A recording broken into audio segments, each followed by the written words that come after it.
Yeah, I'll react to that, sure. Meal etiquette. Oh God, time to get lectured by British people on my eating habits. No, really, I love this channel, Lost in the Pond. He's almost got half a mil. Well deserved. Preemptive like 5 ways British and American meal etiquette is very different.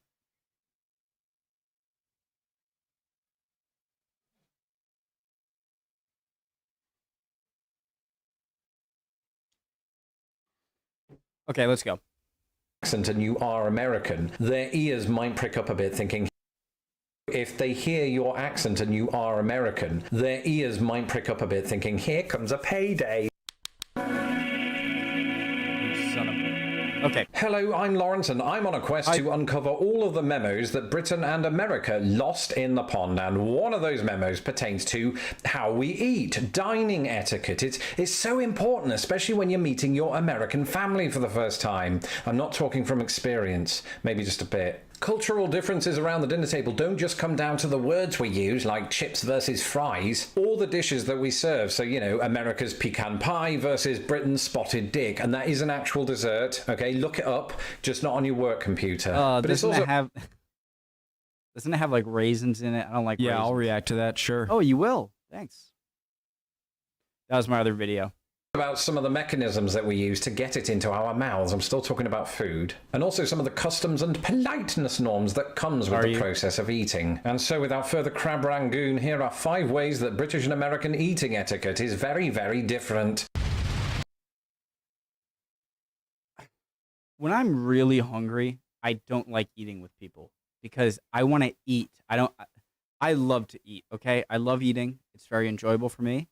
And when I have something I really like and I'm hungry, I don't want to worry about how I'm coming across to other people. Of course, I can be polite. And I have manners. It's just I don't like to bring them out all the time. So let's go. Whether you call it cutlery, like we do in Britain, or silverware or flatware, or in this case plasticware, because, you know, we are rationing, we can all agree that without them, meal times would be very, very messy, especially in America where they put sauce on everything. But the real question is, how do we hold them? And this was part of my existential crisis after I moved to the United States, because I grew up learning the European style, or as it might be known here, the continental style. And when I say that, I'm referring to what is the official utensil etiquette, right, as opposed to the official American etiquette. And I'm going to show you, I think anyway, some of the differences. I personally don't have either etiquette completely down because, in my wife's words, I still eat like a toddler. But it mostly comes down to how we hold the fork. In Britain, you hold it kind of like that, I think. So you've got it, the end of it's touching your palm, and then you sort of grasp it with your thumb and your pointy finger, and it's there for pointing downward, right? And you stick it into the potatoes or the strawberries or the... Okay, I have to go get some silverware. Be right back. So I definitely need to cut with my right hand, so... Or do I? Yeah, so I'll... Like a steak. I'll put it in, I'll cut it.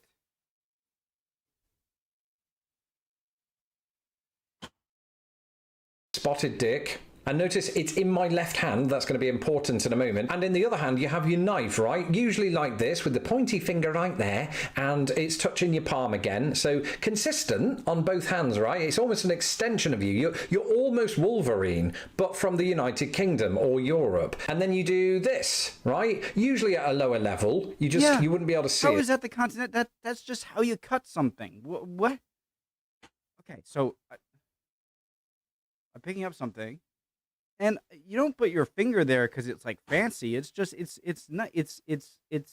makes it easier to, like, you know, do the stabby stab.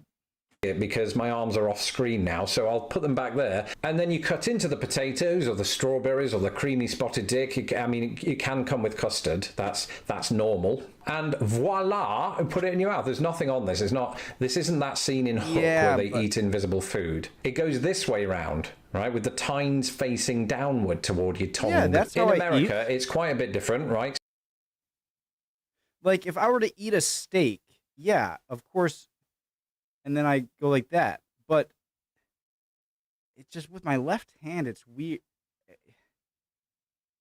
So people will hold their fork like this with the tines facing upward. Well, in other words, to kind of scoop up the food, right? So they'll do that. Well, it depends on actually what you're sometimes, eating. not every time. I mean, I'm sure there are people that circumvent all of the things you hear in this very list. But sometimes Americans won't even use a knife, right? You'll just see them scoop something up, maybe a potato. We won't go through the entire list again. Put it in their mouth. If they want to cut up things in that way, sometimes they'll do it with the fork, right? Don't recommend it with plastic forks. You know, you can get through these pretty quickly if you do that. But if they do use a knife, they may turn the fork like this into the potato and then cut like that. You've got it there. You turn it back around. It's in your gob. And there you go. Bob's your uncle. You've got potatoes. And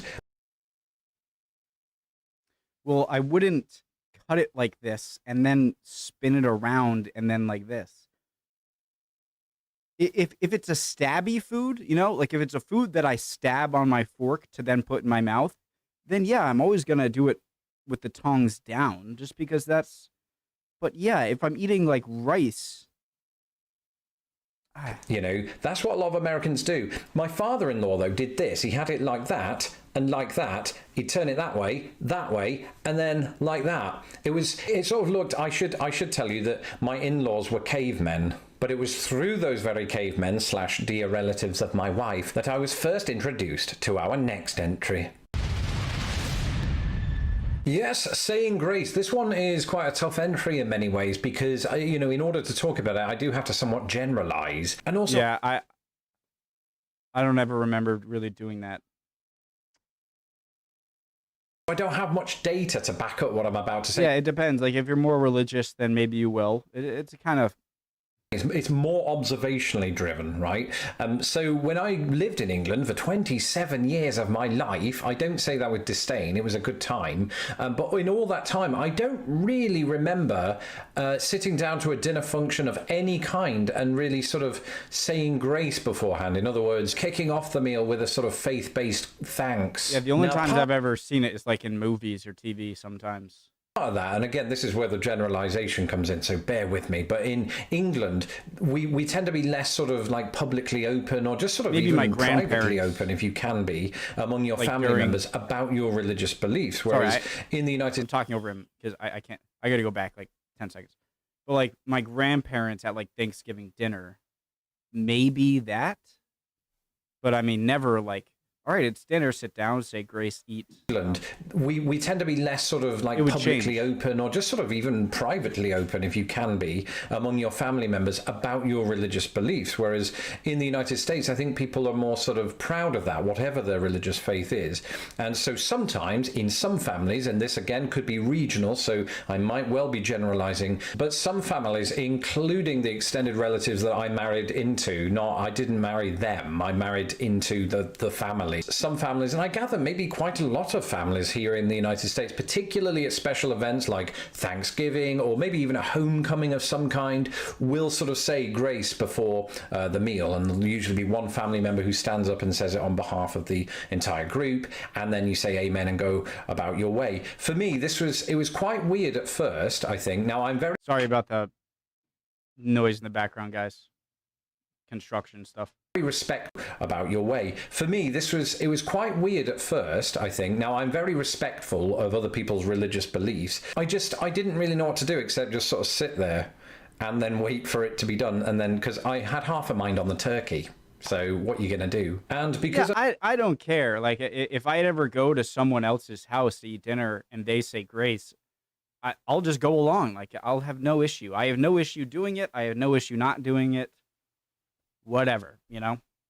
I'm generalizing here. It's important for me to say that this is my experience. I'd be very interested to hear other people's experiences, other Europeans' experiences of coming here and maybe having to say grace when they're not used to it, or, you know, Americans that don't themselves practice this. I've also heard it can go one step further here where the whole family holds hands. You know, I definitely draw the line at that, especially right now. The best way that I can put this for British people watching back home is, you know, in football when, you know, somebody dies and they have a minute's minute's silence within the stadium, and then when the minute's silence is up, they all erupt in applause and all of that. It's kind of like that, minus the applause. You know, it's just an amen.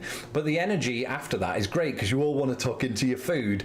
And because the energy's so good, that leads us on to our next Kind of like a ready, set, go kind of dinner entry. Oh, I don't mind a bit of chatter Politics. and exceptionally weird noises. And at an American dinner table, you're going to get a lot of chatter. Usually, again, this is another generalization, but on the whole, this is my experience. And I'm one of those people who doesn't think that Americans are always loud, as the stereotype dictates. But one exception tends to be in restaurants, right? I do hear the volume go up there as compared to Britain, where it feels like we're always battling with this war within ourselves to not air our dirty laundry in public. I'm not saying we don't talk at dinner tables, don't get me wrong. It feels observationally, once again, and again, there's no data on this. There's not somebody going around measuring the decibels in every restaurant in either country, especially right now because they're all closed. But that's my general experience of it. Now, I could be getting thrown off course a little bit here because, you know, my pun off course. Haha.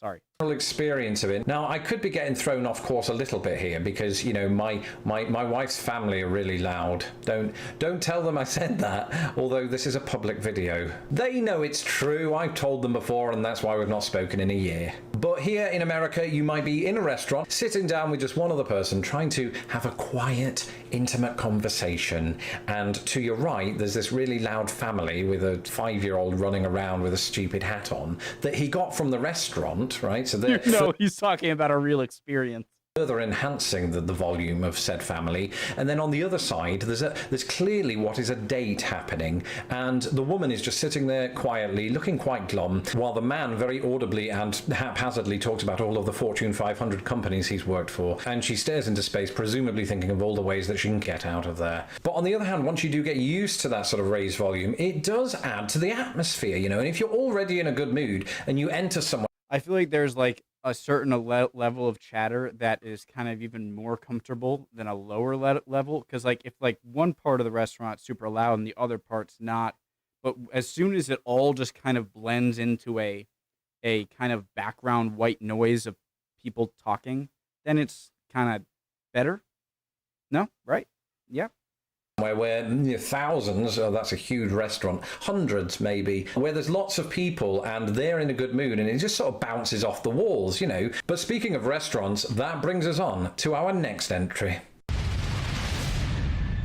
Servers. My heart does go out to all of the servers and anybody else to whom this applies around the world who can't go into work right now. And a huge thank you to delivery servers who are able to keep people fed who might need it. But, you know, back in peacetime when the restaurants were still open, there was quite a marked difference between, you know, British servers and American servers and the way they sort of conduct themselves at the dinner table while you're eating. This is going to go in. I already know the response I'm going to have after. That was the wall thing. Is like American waitresses, a large part of, like, I think this is a thing. Why am I talking with my fork? It's kind of nice, though. It's like that the waitress is the one, or like a waiter or waitress is one of the few jobs where, like, you don't have to get paid. Like the minimum wage is a bit lower because it factors in the fact that the tip culture in the U.S. and that, you know, you can offer someone a job as a service person with less and they'll still take it because they're going to get flooded with a lot of tips. And then it's kind of like your work, like half is commission. Like some of how much you make is like based on how well you serve someone. Obviously, some people also tip more than others. So, yeah, okay. Your dinner. In Britain, they're quite standoffish. And I know that's just a trait of British people in general. I get that. But they don't have the incentive, which we'll talk about in a minute, to constantly be coming back to your table and seeing how you're doing, checking if you need a refill on that water, because you probably won't get one anyway. I'm joking. Of course, you'll get a free refill on your water, just nothing else. Often, no. Water is the one thing where, like, they won't even ask you, you know, they'll just fill up your water if they see your water empty. This, if you want their attention, you're going to have to get their attention yourself, and that includes when it comes time to pay the bill. Whereas in the United States, and each restaurant has its different policy on this, you know, the waiting staff will come to your table every 5 minutes usually just to see how you're doing, and it seemingly doesn't matter if you're in the middle of a seriously one-sided conversation about the Fortune 500 companies you've worked for. They will still come over and go, hey, what's up? How's that tenderloin working out for you? And there are a couple of big... Owen Wilson? I think so. I think that what I'm getting here is that there's sort of like an awkwardness in the reverse. Like if we go to the UK and we're like, or you know, Europe, UK, and we're like for both situations, it's kind of awkward. It's like, I'm not getting very good service here, but like, it's not intended to be rude or anything on either side.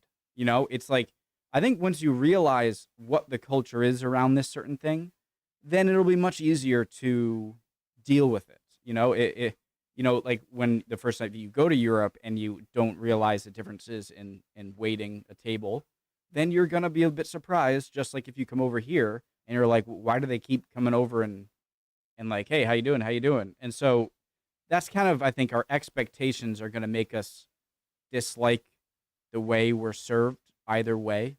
Does that make sense? Like, even though to a European person or British, they'd probably be like, well, yeah, that's just how it is. And over here, we'd just be like, yeah, that's just how it is. Does that make sense? Reasons I think that American serving staff do this. Firstly, the company often dictates it. It's seen as a kind of data-driven way of, you know, having good customer service. But having good customer service could well dictate this. Have they tried antifreeze with that? No. Well, he might go back to his milk phase eventually. Yeah. So the dreaded tip, or at least it was dreaded to me when I first moved to America. Actually, when I landed at Philadelphia Airport, this is the first time I remember having to sort of navigate the American tipping system because I bought a drink at a bar at that very airport. And having bought the Jack Daniels, or 6, I'm not a good flyer. I turned to the gentleman next to me and I asked him, how does tipping work? And, you know, he very, very kindly offered, well, whatever the amount is on your receipt, 20%? Just give them 85% of that. And that's about good. That's standard. That was a lie. And I ended up almost bankrupt. Firstly, in the United States. What a jerk. What? How bad of a, like, what? Is like when someone asks you for help, you're just going to be like,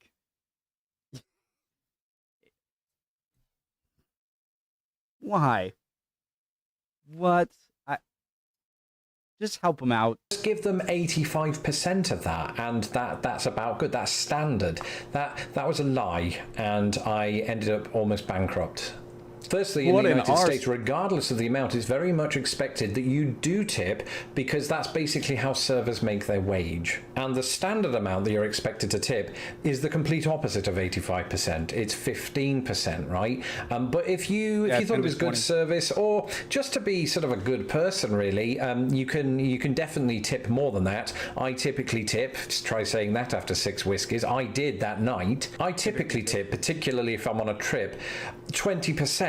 Or, you know, I might even round up to 21 if it kind of requires it. Tipping of some kind is expected here. In the UK, if you're thinking of going there, firstly, don't do that right now. But, you know, if after all this blows over, you are fancying going to the UK, then you're not required to tip at all, right? I mean, people get paid a sort of living wage, more or less, for being a server in the UK. It's good practice, you know. I wonder which one ends up with more money. Like you get a lower hourly wage, but you get tips, versus you get a higher hourly wage, but you don't get tips. I'd imagine, like, if you're very ambitious, like you like your job, you'd wanna, all right, I'll take the cut in pay, but I'll get tips. And if you're less so, then I guess the other way around. If you want to do that, you certainly can. 10% is recommended. And, you know, growing up in the UK, I never really did tip all that often, I must say. I think if I were to live there now, I probably would do so a bit more. It's not expected. I mean, servers aren't going to expect you to tip. Although, if they hear your accent and you are American, their ears might prick up a bit thinking, here comes a payday, right? Whereas it's the other way round here. As soon as servers hear a British True. Oh, God, he's British. He's not going to tip me. accent, they must be filled with dread. Or maybe that's not true. Maybe servers hear a British accent and think, he's ripe for manipulation. You know, I've had some bad experiences. That's it for this episode. Thank you for joining me today. And, you know, it's kind of sad that I couldn't practice a lot of these things for the video, except for the knives and forks, you know, and those were the last plastics I have. As ever, a reminder that you can keep up with me and all my stupid ramblings on Twitter at Lost in the Pond US. And if you've not had a chance to do so, why not subscribe? I've been subscribed for like 5 years, okay? I'm an OG on this channel. To my channel so that my videos don't get lost in the pond. As ever, a big shout out to all my patrons who make spoons like this one possible. If you would like to become a patron of Lost in the Pond, you can do so at patreon.com/lostinthepond. Until next time, keep eating, keep happy, and I will see you soon. Thank you for watching this episode. Thank you for making. This channel is great. I love that a lot. And I even got to get some little props out, which I don't usually get to do. It felt like show and tell. Love y'all. Hope you're all doing okay. Can't wait to see your comments. And I hope you hit all the buttons. Except the bad one. Not the thumb down. That's a bad button. I'm threatening you with a knife. All right, bye, guys.